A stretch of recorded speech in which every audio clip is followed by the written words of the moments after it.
সুবলের স্বামী এমন কালে রাধা বদন পড়ে গেল মনে। কার বদন দেখি বদন মনে পড়লো? সুবল শাখার বদন দেখি। গোবিন্দ আমার খেলা ছেড়ে যখন চলে যাচ্ছে,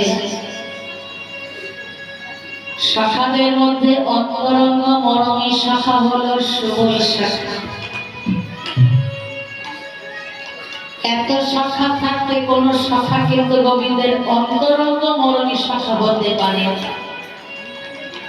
একমাত্র সুবল হয়েছিল গোবিন্দের অন্তরঙ্গ মরমী শাখা।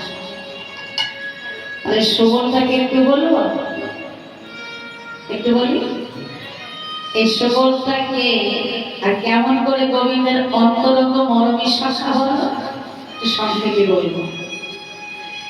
এই সুবল ত্রেতা যুগে বিভীষণ পুত্র তরণী সেন ছিল। বাবা বিভীষণ পুত্র তরণী সেন ছিল। কেমন করে সুবল হলো? দাপর যুগে, ত্রেতা যুগে রাম রাবণের যুদ্ধ হয়েছে, এটা তো সবাই জানে। যখন মাসি তাকে হরণ করে নিয়ে গেল রাবণ, উদ্ধার তো করতেই হবে।